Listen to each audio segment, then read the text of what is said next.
Julio Sánchez Cristo Oficial. Eduardo, qué placer volver a estar con usted. Buenos días.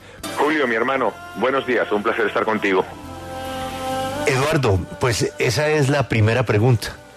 ¿Qué pasó? Nos quedamos en esta canción, nos quedamos en película con Sofía Vergara y de pronto Eduardo dijo, no, por aquí no es la cosa. Yo quiero ayudarle a la gente. Y ahí lo perdimos. ¿Qué pasó? Bueno, Julio, han pasado muchas cosas. Efectivamente, este disco que escuchamos, que yo no sé perder, fue el primer sencillo de este disco que grabé en Miami, rodeado siempre de colombianos, mi hermano, rodeado siempre de colombianos. Recuerdo como si fuera ayer cuando te conocí con Fernán Martínez, que era mi manager en ese entonces, un disco producido por Estefano, y de pronto yo venía volando de Miami a Los Ángeles con Fernán Martínez, íbamos con este disco a promoverlo en Los Ángeles, California, y venía platicando yo con mi manager de mis sueños, de todo lo que nos esperaba, y de pronto al lado de Fernán venía sentado otra persona con el nombre de Christian Kaplan, que resultó ser el vicepresidente de directores de casting para el estudio 20th Century Fox. Para no hacerles el cuento tan largo, me invita a hacer una audición para una película llamada Chasing Papi con Sofía Vergara. Yo no hablaba inglés muy bien, sabía contar del 1 al 10, sabía decir cosas como I am hungry, what is the bathroom, my car is red y cosas así, ¿no?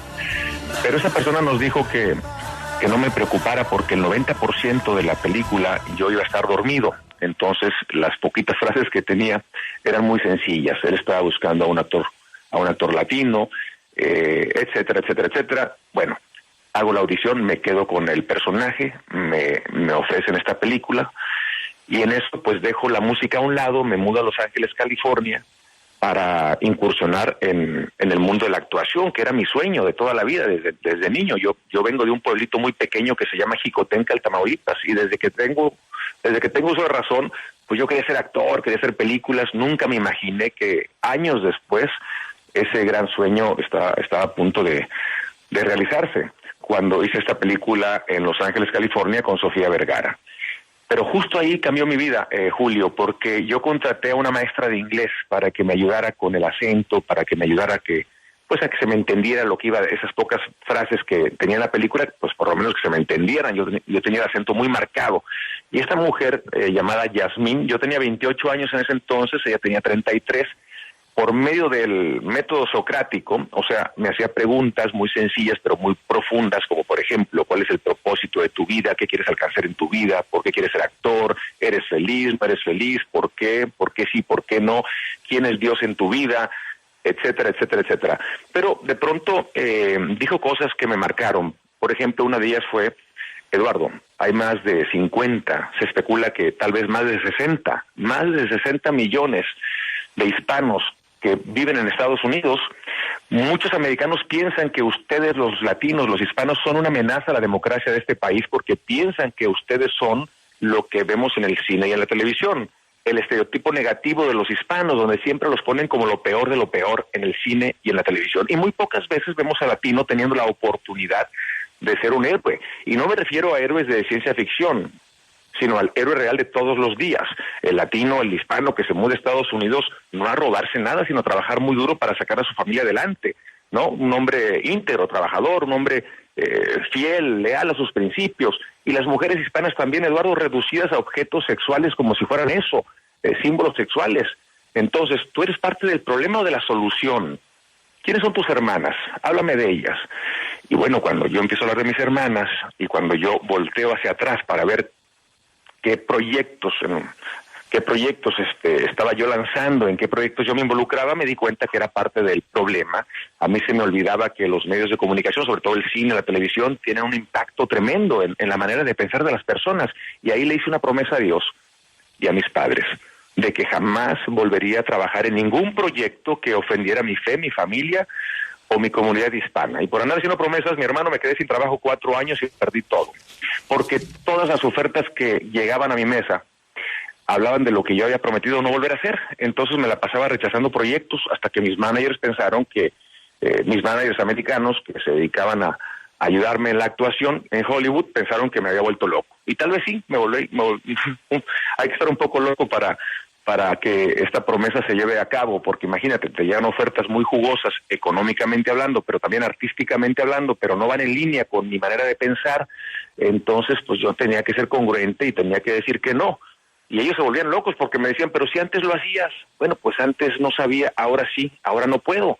Entonces búsquenme mejor proyectos que tengan los ingredientes que yo estoy buscando, proyectos que tengan el potencial de hacer de este mundo un mejor lugar. Y bueno, me cansé de esperar, mi hermano, hasta que alguien me aconsejó, Eduardo, ¿por qué no abres una productora de cine para que tú tengas el poder de controlar el mensaje? Busca tú los proyectos, va a ser un poco más lento todo, pero pues es la única manera, mi hermano. Y fue lo que hice, Julio. Yo escribí una carta a todos mis managers, a todos mis agentes, publicistas, abogados, todo este grupo de personas que me acompañaban en Hollywood y que para mí era un sueño tremendo, ¿no? Llegar a conquistar el sueño americano, y de pronto me di cuenta que no, la cosa no era por ahí. Entonces me quedo solo, abro mi productora de cine ahí en el departamento que tenía en Los Ángeles, California, en ese entonces, en la sala, ahí enfrente de una mesita, un sofá, con otros 2 amigos que conocí, que también estaban igual de locos que yo, Alejandro Monteverde y Leo Severino, colombiano, por cierto, para que veas cómo Colombia siempre me acompaña, ¿no? Leo Severino, que es nuestro abogado, colombiano, y Alejandro Monteverde, mexicano, y los 3 montamos este sueño de hacer películas que tengan el potencial no solamente de entretener a la audiencia, sino también, pues nuestra esperanza es hacer una diferencia a través del arte. Y empezamos con el primer fruto, una película pequeña, pero con mucho corazón, llamada Bella, que gana el Festival de Cine de Toronto en el 2006, una película poderosa que ha cambiado la vida de muchas personas, incluyendo la nuestra. Y después de Bella vino El Gran Pequeño Little Boy, fue mi segunda producción.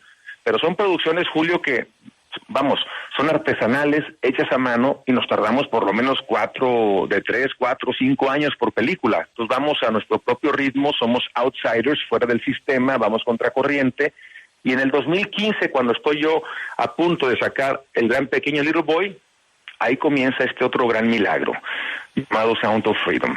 Conozco hace 8 años a Tim Ballard, un exagente del Departamento de Seguridad Interna de los Estados Unidos, y cuando yo me entero de lo que este agente con su grupo hace, un grupo de exagentes militares, exagentes de la CIA, de la FBI, chavos de 33 años que viajan por diferentes partes del mundo visitando los rincones más oscuros del planeta. Ellos van de encubiertos a rescatar niños secuestrados para explotación sexual.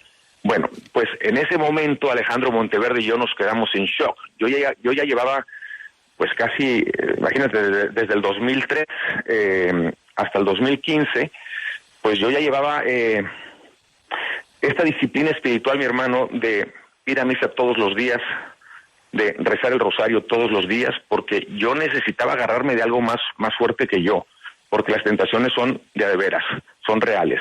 Una cosa es que hagas una promesa y otra cosa es que la cumplas. Yo me di cuenta que, como todos, soy una persona débil, frágil, vulnerable, donde de pronto llega una tentación grande y pues uno cae. Entonces, ¿cómo lo voy a hacer para no estar cayendo y rompiendo las promesas que le hice a Dios? Pues agarrarme de él, de su mano. ¿Cómo? Bueno, pues como católico empecé a ir a misa todos los días para pedirle a Dios que me ayude a cumplir esas promesas, que me dé la fuerza de un búfalo, que me dé la sabiduría que necesito para discernir entre proyecto y proyecto. Y ahí fue donde encontré la paz, mi hermano, que no es otra cosa que pues vivir en congruencia, en coherencia con lo que tú crees, ¿no? Impresionante historia. Los sonidos de la libertad así nacen del encuentro con ese agente. Pero tengo otro espacio que no lleno en el tiempo de su vida, Eduardo. Es que la película se hace y la película se queda ahí. Y pasan 5 años para que la veamos en los teatros. Entrevistamos a la niña protagonista, tiene 5 años más de cuando se filmó la película. ¿Por qué se guardó 5 años? Bueno, cuando yo conozco a Tim Ballard y a su grupo de agentes expertos en el rescate de niños en Los Ángeles, California, pues por un lado yo quedé inspirado, obviamente, de conocer a un héroe real, ¿no? A héroes reales. Por otro lado, en shock, deprimido por lo que me estaban contando, gracias a este grupo de expertos yo entendí el dolor de tantos niños en el mundo, ¿no? Por lo que pasan, niños que son, abusados sexualmente hablando, ¿no? Violados de 10 a 15 veces al día por muchos años, y ya cuando ya no sirven, cuando ya no funcionan para los clientes porque ya no son carne fresca, ese es el vocabulario perverso que estos perversos usan, entonces pasan al segundo negocio, al mercado negro, que es el tráfico de órganos. A estos niños los abren y los venden en partes, ¿no? Cuando escuchas estas cosas, Julio, tú ya no puedes, voltear hacia otro lado, no te puedes quedar con los brazos cruzados, no puedes quedarte callado, porque el silencio estimula al verdugo, el silencio estimula al perverso, al bandido, al pedófilo. Entonces, yo en ese momento yo dije, yo quiero hacer algo, Tim. Y Tim me dijo, Eduardo, es muy triste todo lo que te estoy contando, es muy triste todo lo que les estamos contando, pero es más triste que ahora que lo saben no hagan nada. ¿Qué van a hacer? Pues mi hermano, somos cineastas, tenemos un arma muy poderosa que es el cine, un arma poderosa, masiva, de inspiración y de instrucción. Entonces, pues vamos a hacer una película. Cuéntanos cuál ha sido el rescate más exitoso, más poderoso, más peligroso de todos los que has hecho. Y él se queda pensando y nos dice, bueno, sin duda alguna, Cartagena, Colombia. ¿Qué pasó en Cartagena, Colombia? Y nos empieza a contar la historia. Una historia fascinante. Y bueno, ¿y qué pasó? Y los niños cuando fueron rescatados, porque en la vida real fueron 3 operaciones al mismo tiempo que sucedieron en Colombia. Obviamente era imposible para nosotros contar en 2 horas las 3 operaciones, entonces hicimos de las 3 operaciones una operación. Y cuando los niños fueron rescatados, él me decía, Eduardo, era una sensación hermosa, era ver a estos niños llorando, pero también cantando, aplaudiendo, era como un sonido de libertad. Y Alejandro Monteverde dijo, ese es el título, esta es la historia. Alejandro empezó a escribir el guión, nos tardamos más o menos 3 años solamente en firmar el contrato, asociarnos con este grupo de exagentes de la CIA, escribir el guión, hasta que finalmente ya estuvo listo, pero pasaron muchos obstáculos. No creas que fue solamente ya cuando la película estaba lista, no, desde el principio. Tim Ballard nos dijo, a ver, Eduardo, Alejandro, antes de que se comprometan a trabajar con nosotros, queremos ser muy honestos con ustedes. Nosotros tenemos muchos amigos, pero también tenemos muchos enemigos. Nos enfrentamos a una industria que produce más de 150 billones de dólares al año. Tenemos muchos enemigos y esos enemigos serán de ustedes también, serán tuyos, Eduardo, si dices que sí a este proyecto. Yo no quiero que me reclames más adelante y me digas, pero Tim, no me dijiste que esto era muy peligroso. Entonces, ¿estás consciente de ello? Y en ese momento, Julio, yo cerré mis ojos y empecé a hacer este ejercicio. ¿Qué tal si fuera mi hijo? ¿Y qué tal si fuera mi hija? ¿Qué haría? Bueno, pues haría todo, obviamente, ¿no? Y esperaría que el mundo entero haga todo también, que le pongan pausa a todo lo que estén haciendo y me ayuden a encontrar a mi hijo. Bueno, pues esa es mi motivación. Yo no quiero esperar a que esta tragedia me pase a mí para yo despertar y hacer algo. Por algo me está llegando esta información. Entonces, Tim Ballard, yo le doy la bienvenida a tus enemigos, mi hermano, dame la mano y empezamos a trabajar. Y vamos a empezar a trabajar en este proyecto. Y desde ahí empezó esta aventura. El primer obstáculo fue recaudar los fondos. Todo el mundo me decía, es que es muy peligroso, Eduardo, yo tengo familia. Pues mi hermano, precisamente porque tienes familia lo tienes que hacer. Es peligroso, sí es peligroso, pero es más peligroso no hacerlo a la larga. No hacerlo a la larga, hay que hacerlo ya, ahorita, despertemos, basta ya. Hay que unir nuestras voces y hay que levantar a una sola voz. Los niños de Dios no están a la venta, los niños no se venden, punto. ¿Qué tal si fuera tu hijo? Finalmente pude llegar a los lugares correctos, recaudar los fondos necesarios para empezar la preproducción. Otro obstáculo enorme fue el actor principal. Más de 20 actores en Hollywood no querían hacer la película. Decían que no, que esto no es para nosotros, este material, yo no respondo a este material, y él, no, y no. Y se cerraban las puertas, hasta que finalmente le dije a Tim Ballard, mi hermano, ¿quién quieres que te interprete? Y él me dijo, Jim Caviezel, pero ¿por qué él? Si no se parece a ti, es más alto que tú, más grande, no importa, Eduardo, él es un gran actor, pero además tiene un gran corazón, es valiente y él nos va a acompañar en esto para siempre. Búscalo. Lo busqué, me dijo que sí, ya tenía yo a un gran héroe de la vida real, tenía un gran guión escrito por Alejandro Monteverde, un gran actor, Jim Caviezel, pues a trabajar. Filmamos la película en Colombia. Estuvimos viviendo allá, no sé, por lo menos unos 4 meses o más. más de 40 locaciones, increíble la experiencia, una vez más, acompañado de colombianos, y de pronto ya cuando la película estábamos ya a la mitad de la producción más o menos, yo había firmado un convenio, un contrato hermoso con 20th Century Fox. Digo hermoso porque era demasiado bueno para ser verdadero. Un contrato con una película, un contrato para una segunda parte de la película, un contrato con una serie de televisión, un contrato para un documental.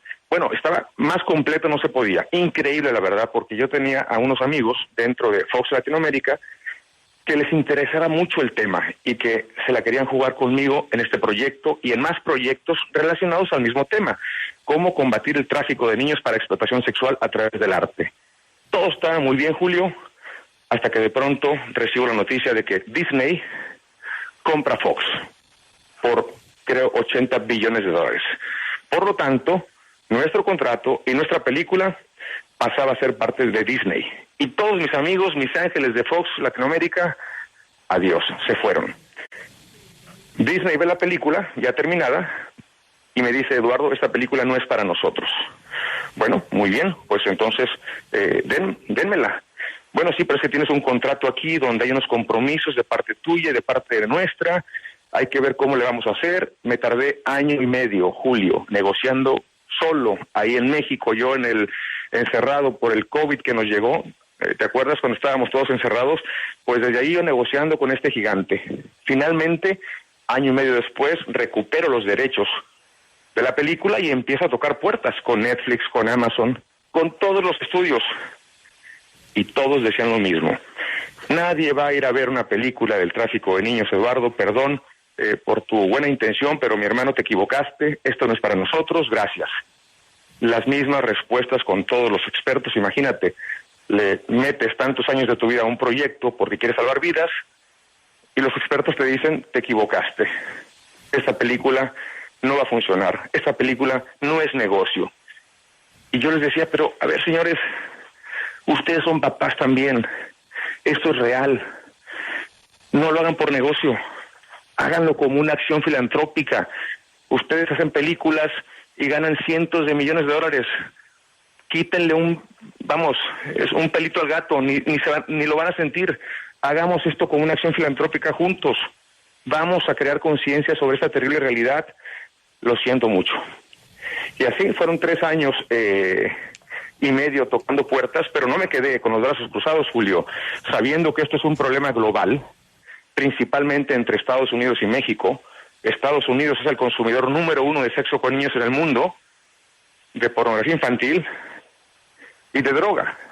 Y México es su proveedor número 1 en las 3, por la locación, obviamente, y por otras cosas. Pero bueno, entonces yo dije, voy a empezar una gira contra la trata por mi país, voy a visitar los 32 estados, voy a llevar la película a cada estado, le voy a pedir a cada gobernador, sin importar si es de izquierda, de derecha, arriba, abajo, centro, no me importa, esto no es política, esto es humanismo puro, esto es salvar a los niños no tienen partidos, y les voy a pedir el favor de presentar la película en su estado, ellos como anfitriones, invitando a todos los líderes de diferentes sectores de la sociedad de cada estado para crear conciencia y después firmar un convenio donde hacemos el compromiso de erradicar cualquier tipo de trata de niños en el estado. Entonces, mientras yo hacía esta gira, visitamos más de 20 estados, todos los gobernadores, o casi todos, participaron en la firma de los convenios, mientras por un lado hacía esta gira, por otro lado seguía tocando puertas, para ver quién creía en este proyecto para sacarla. Estuve a punto de decirle a mis inversionistas, señores, ya no puedo más, vamos a sacarla gratis en YouTube, para que el mundo entero la vea. Pero luego dije, me la van a cancelar en YouTube también. Bueno, pues en Facebook, no hombre, pues peor, me la van a cancelar ahí también. Y finalmente, mientras rezábamos rosarios y rosarios todos los días, pidiéndole a Dios el milagro, pidiéndole a la Virgen de Guadalupe el milagro, pidiéndole a la Virgen que nos mande unos ángeles para que la rescaten, recibo una llamada de Angel Studios, una llamada de unos estudios perdidos en medio de la nada en el estado de Utah, en un pueblo que se llama Provo. En mi vida los había escuchado. Y me dicen, Eduardo, somos tu única opción, somos tu única alternativa. creemos en tu proyecto, lo hemos estado siguiendo de cerca, danos la oportunidad. Y mi hermano, todo es milagro. El milagro pasó. Absolutamente impresionante, Todo Eduardo, es el milagroso relato. en la historia de él, Grace. Todo es milagroso. Como la historia de esta película, porque bueno, él nos contaba que es una historia basada en la vida real, pero hay escenas absolutamente increíbles que son difíciles de creer, que uno se cuestiona realmente si pasó en la vida real. Y por eso quisiera preguntarle, Eduardo, ¿qué tanto de ficción hay en esta película, sobre todo en esas escenas de rescate donde el protagonista se mete a una selva a sacar a unos niños y bueno, está rodeada de malandros y sale victorioso? Eso, digamos, ¿qué tanto de ficción tiene? Mira, la verdad es que nos quedamos cortos por respeto a la audiencia y para cuidar la integridad de la audiencia, de lo que puede uno ver en el cine y no puede ver uno en el cine. Decidimos contar una historia en formato poesía, un claroscuro. Si tú le pones pausa a cualquier escena, vas a ver que hay una lucha entre la luz y la oscuridad. Es un claroscuro toda la película, simbolizando la lucha entre el bien y el mal. Para que la gente la pueda ver, digerirla, que sí sienta el impacto en su alma y en su corazón de que esto es algo real, está sucediendo, pero sobre todo para que hagan algo al final. La mitad de la película te presenta el problema, la segunda mitad la solución y la esperanza, ¿no? Sobre todo la esperanza, para que te vayas queriendo convertirte en un embajador de la libertad. Entonces, ¿qué hacemos como cineastas? Tenemos esta licencia donde nos permite jugar un poco con las historias, ¿no? Cuando Tim Ballard te está contando de todo lo que él hace en el mundo, de lo que sucedió en Colombia, lo que sucedió en Haití, porque fueron 3 operaciones en Colombia y una en Haití al mismo tiempo. Fascinante, pero muy triste, muy deprimente lo que sucede, los videos, los videos que tienen que ver ellos para después llevarlos a juicio, lo que le hacen a estos niños. Entonces, ¿cómo contamos una historia con un cuidado de tal manera que la gente cuando la vea no tenga que salir del cine o taparse los ojos, ¿no? Nada gráfico. Entonces, ¿qué hacemos? Juntamos un poco de lo que pasó en Haití, una idea de lo que sucedió en Haití, con las 3 operaciones que sucedieron en Colombia, y vamos y contamos una línea nada más. Nos vamos por una línea para que la historia pueda uno disfrutarla, que sea también un thriller de acción, ¿no? Lleno de suspenso, pero todo es real, obviamente, y nos quedamos cortos, te digo, hay cosas. Hay una escena, por ejemplo, que sucedió en Colombia también, muy fuerte, donde Tim Ballard, después de negociar con las personas involucradas en este crimen, se van a un cuarto solos, él y la persona que iba a entregar el dinero. Y en ese momento las personas que iban a llegar al rescate se estaban tardando. Había mucha tensión porque tienes que entender que si algo sale mal, toda la operación se colapsa y los niños no los rescatan. Entonces tienen que tener un cuidado tremendo, son cirujanos estos cuates, son actores profesionales, estos exagentes de la CIA y de la FBI, porque tienen que actuar todo el tiempo. Imagínate, tienen que estar de encubiertos haciéndose pasar por pedófilos y tienen que creerles, porque si no les creen, pues entonces se cae la operación. Sí. Y de pronto llega uno de ellos y le dice a Tim: mira, mi hermano, esta niña de 5 años, y le enseña primero el teléfono, una imagen, se llama Lady Virgin. Lady Virgin, este es un regalo para mí, es un regalo mío para ti. Y en eso abre la puerta y entra la niñita y un niñito de 5 o 6 años, ¿no? Sin ropa. Y entran y le dice a uno de ellos: ¿tienes un poquito de cocaína para que se me quite el miedo? Imagínate, me decía Tim, en ese momento, Eduardo, yo quería matar a este tipo y yo sé cómo matarlos con 2 dedos. Tenía que sonreírle al diablo, fingir que todo estaba bien y al mismo tiempo cuidar la integridad y la pureza de estos niños que estaban entrando a este cuarto como si fuera un regalo para mí, y uno de ellos temblando de miedo pidiéndome droga. Entonces, sonreírle al diablo, eso fue lo más difícil que me ha pasado en mi vida. Esas escenas pues no las puedes hacer, ¿Cómo la llevas a pantalla? Imposible. Sí. Entonces, Alejandro Monteverde, que es un genio y que además escribió este guión con mucho dolor, porque antes de empezar a escribirlo le secuestran a su papá y a su hermano mayor. Y desafortunadamente 15 días después del secuestro, pues los encontraron sin vida. Esto pasó en México. Entonces imagínate, Alejandro empieza a escribir este guión con un profundo dolor en su alma de algo que acababa de ocurrirle a él. La pérdida de su papá, su mejor amigo y su hermano mayor, uno de mis mejores amigos, que fue quien me presenta con Alejandro Monteverde. Entonces, ha habido mucho dolor, Sí.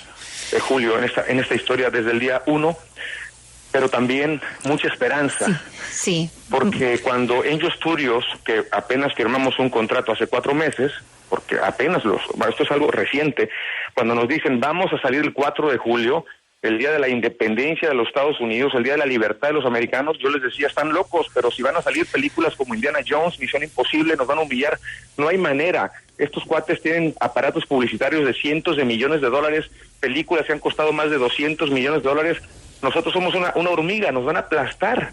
Eduardo, Claro. Tú eres mexicano, eres un cineasta mexicano, tienes que venir a Estados Unidos a sacudir la conciencia de este país con esta película ese día, porque mientras van a celebrar la libertad, tú como mexicano les vas a decir, ¿de qué libertad me hablan?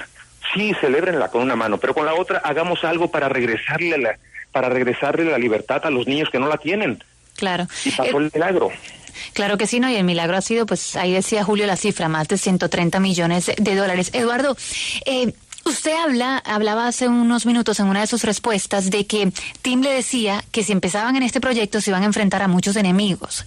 Y sí, hay muchas personas que no quisieron apoyar la película, pero no necesariamente esos son enemigos. Y le quiero preguntar concretamente si le ha tocado, si se ha enfrentado a esos enemigos que concretamente no querían que la película se estrenara por temas, pues, de temas personales. Claro que sí, como muy bien lo dices tú. Hay personas que no la apoyaron, bueno, por otras razones, unos tal vez por miedo, otros simplemente porque todo para ellos es negocio y no tuvieron la visión en ese momento y dijeron esto no va a ser un negocio, otros por otras razones. Esos no son enemigos, son simplemente gente que no quiso participar. Aunque yo siempre he dicho que el mal triunfa cuando la gente buena se queda callada. Y cuando la gente buena se queda callada, yo creo que ya no es gente buena, es parte del problema. Y yo no quería ser parte de esa categoría, de ese grupo. Por eso quise hacer algo, ¿no? Yo me refiero a otro tipo de enemigos. Cuando él me decía enemigos, él habla de enemigos reales, de gente que está involucrada en la industria de la pedofilia. Hay 2 tipos de industrias en la pedofilia. La industria, por ejemplo, Disney. Disney tiene una agenda de sexualizar a los niños. Esa es la realidad. No es que ellos sean carteles que se dedican al tráfico de niños, no, pero es otro tipo de industria que promueve la pedofilia. Han querido legalizar la pedofilia en muchos lugares. En México, el año pasado, quisieron legalizar la pedofilia con un artículo que decía toda persona tiene la libertad de ejercer su sexualidad con quien se le pegue la gana. Toda persona es toda persona, no venían edades en ese artículo. Entonces ahí involucras a un niño también, porque un niño es una persona también. Entonces poco a poco han querido legalizar la pedofilia. Hay una industria donde ya incluso no le llaman pedófilos, le llaman minor attraction, ¿no? Atracción de menores. Y poco a poco han querido legalizar la pedofilia. Bueno, esa es una agenda, esa es una industria muy grande, pero también tienes la industria de los carteles, los que trafican a los niños, el mercado negro de tráfico de órganos, etcétera. A eso me refiero. Esos son los enemigos a los cuales te vas a enfrentar, Eduardo. Y esa industria, que es la industria negra, por así decirlo, que es la de los carteles que trafican, que se dedican al tráfico de humanos, al tráfico de niños para explotación sexual y tráfico de órganos, es la industria que produce más de 150 billones de dólares al año. Vamos a tocar sus nervios, vamos a tocar intereses, y no se van a quedar con los brazos cruzados.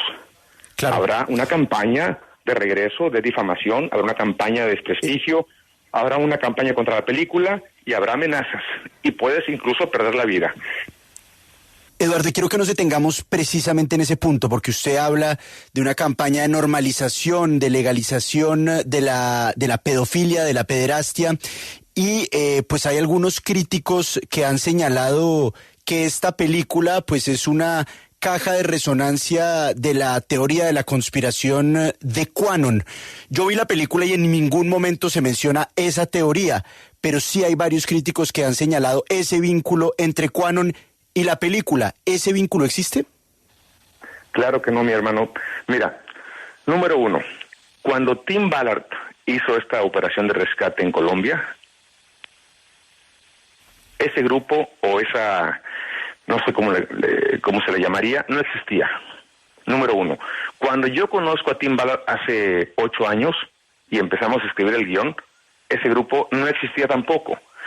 Entonces, yo no sé de dónde sacan estas cosas. La verdad es que son mentirosos profesionales que le quieren hacer daño a la película, al mensaje, a los mensajeros, y no quieren que veas esta película. Entonces, mira, hay un periodista de Bloomberg, creo que fue, que empezó a atacarla, no había visto la película, y la empezó a atacar y atacar y atacar, diciendo justo lo que dices. Y de pronto lo acaban de cachar que era uno de los promotores de estas iniciativas del Minor Attraction, es un embajador de la industria de la pedofilia, lo acaba de salir en las noticias. Entonces, ¿quiénes son los que no quieren que veas la película? Bueno, habrá unos que simplemente no les gusta porque el cine es así, ¿no? Eso es subjetivo, hay gente que le gusta, hay gente que no le gusta. Pero cuando atacas el mensaje, ¿quién quiere que no salga una película diseñada a crear conciencia y a salvar vidas? Pues yo creo que la industria de la pedofilia, ¿no? Son los únicos que realmente estarían mintiendo y queriendo que nadie vaya a verla. Entonces, número uno, yo creo que esas personas tienen que ofrecer una disculpa a los niños que fueron rescatados, a los niños que hoy viven y que tienen 18, 19, 20, 22 años, que sus vidas corrieron el riesgo de perder sus vidas. Tienen que ofrecer una disculpa a los que arriesgaron todo por salvarlos y tienen que ofrecer una disculpa a los que arriesgaron todo para contar su historia. Es la verdad lo que dicen estas personas. Ahora, tienes que entender también que una película como Sound of Freedom no es hecha por una persona. Somos cientos de personas, actores, gente de producción, de preproducción, de postproducción, extras, inversionistas, somos muchas personas, sí, y todos tenemos diferentes maneras de pensar. Entonces, cuando entrevistas a alguien, puedes entrevistar a Jim Caviezel y Jim Caviezel te puede decir, yo sí creo en esto, yo creo que no es una conspiración, pero esa es la creencia de un actor. Luego viene otro actor y te dice, mira, pues yo no creo en Dios, yo lo hice porque para mí los niños son lo más importante, por lo tanto, pues yo voy a salvar a los niños sin ninguna creencia y sin ninguna espiritualidad de nada más que simplemente creer que es lo correcto. Y es como decir, mira, esta película es de ateos. No, que una persona manifieste el por qué quiere hacer las cosas no significa que eso tenga un vínculo con la película. Bueno, eso es lo que le han hecho. De repente agarran la entrevista de alguien, o de 2 personas o de 3 personas, y la creencia de esa persona la ligan a la película para hacerle daño a la película. Como tú bien lo dijiste, y acabas de ver la película, ¿tú viste algo de lo que están diciendo? Eduardo, quiero preguntarle, usted estuvo reunido con el expresidente Donald Trump, tuvieron un screening de la película. ¿Qué logró conversar con una persona que podría eventualmente ser presidente de los Estados Unidos? Bueno, yo ya venía con esta campaña contra la trata en México, donde yo venía ya invitando a gobernadores de todos los partidos para que se unan a salvar a los niños. Entonces, cuando llegué a México, cuando llegué a Estados Unidos y ya teníamos distribución, le hice una invitación a todos los candidatos, republicanos y demócratas. Incluso al presidente Biden le mandamos una invitación para que vea la película en la Casa Blanca. Le mandamos una invitación al presidente Trump. Le mandamos una invitación a todo el Congreso, al representante de la Cámara, al Speaker of the House, McCarthy, a todos. El primero que respondió fue el presidente Trump, quien vio la película. Antes de ver la película, hablé con él por lo menos unas 2 horas sobre el tema. Quedó impactado, no se movió. Yo estaba literalmente, al lado de él. No se movió. Yo estaba viendo más su reacción que la película. No se movió, no parpadeó en 2 horas 10 minutos. Se levantó muy tocado. Después hicimos una entrevista con él. Después volvimos a platicar. 2 días después sacó un video diciendo que si él es presidente le va a pedir al Congreso la pena de muerte para estos perversos traficantes. Entonces, tuvo un impacto. Ayer hablé con él otra vez, tuve una conversación con él 20 minutos hablando del tema, quedó muy tocado. Él hizo mucho por acabar con este problema, pero no es suficiente porque Este es un problema muy grande, mayúsculo, nos rebasa. Estamos hablando de millones de niños secuestrados. Esto es un problema que sí se puede erradicar. Primero, si todo el mundo sabe que existe, porque si no sabes que existe, no puede ser parte de la solución. Y por eso la película es muy importante, porque la película crea conciencia. ¿Cómo lo está haciendo ahora? Más de 10 millones de personas han visto la película en 3 semanas. Imagínate, y eso apenas comienza. Este movimiento no lo puede tumbar nadie, no lo puede parar nadie. Me pueden tumbar a mí, a Tim, a Jim, a millones de personas, jamás. Es demasiado tarde, esto ya está volando muy alto. Se estrena en México, en Colombia, en el resto de Latinoamérica el 31 de agosto. Esto apenas empieza, mi hermano, es un movimiento global, es un movimiento de luz, de conciencia, y creo que una vez que los presidentes reciban la presión mediática y la presión social, junto con sus congresos y sus gabinetes, sí, ellos pueden hacer mucho. Y hablando precisamente de presidentes, Eduardo, hablemos de esa posible candidatura presidencial suya. Bueno, eso es otra cosa. Mira, yo desde que me mudé a México en el 2015, como lo dije hace un momento, primero viví en Miami, después viví en Los Ángeles. En el 2015 me regreso a mi país con la película El Gran Pequeño, Little Boy, y desde ahí empecé a producir Sound of Freedom. Pero antes de Sound of Freedom yo empecé a viajar por todo mi país con películas, llevando el mensaje de Bella, llevando el mensaje de Little Boy, llevando el mensaje de la película Inesperado, por todo el país. Y mientras recorría el país, pues obviamente me toca ver a mucha gente, platicar con mucha gente, hablar con mucha gente sobre qué significa la buena noticia y la mala noticia. La buena noticia, yo les decía, es que la mayoría del pueblo mexicano es un pueblo de Dios, es un pueblo de fe, es un pueblo que cree en la familia, es un pueblo de valores, de tradición, de cultura. ¿Cuál es la mala noticia entonces? Que no estamos bien organizados, no estamos bien articulados. Entonces, hay otras personas que son minorías, pero articulan muy bien su retórica, trabajan de la mano, hay muchos fondos y la percepción pareciera que ellos son la mayoría. Es percepción nada más, porque hace más ruido un árbol que cae que un bosque que florece. Cuando yo les decía que la buena noticia es que somos la mayoría, pero si nos quedamos callados vamos a dejar de serla, hagamos algo, nace el movimiento Viva México. Un movimiento que pretende simplemente juntar a todas las fundaciones de México que hacen el bien para trabajar no de manera aislada, sino en conjunto, porque juntos somos más fuertes. A medida que yo iba recorriendo el país dando este mensaje, mucha gente levantaba la mano y me decían, Eduardo, yo quiero ser parte de este movimiento. Y yo pensaba que hablaban de las películas. Ah, sí, mira, hashtag Little Boy. No, ¿cuál película, Eduardo? La película viene y se va. ¿Qué sigue? ¿Qué sigue? Y mucha gente me empezó a invitar a dar este paso hacia la política, armando una candidatura independiente para el 2024. Lo estoy pensando, estoy rezando. Hace unos meses empecé una temporada de oración profunda y de ayuno, porque cada proyecto en el cual me involucro tiene que haber un discernimiento muy profundo, y para eso empiezo a rezar y ayunar.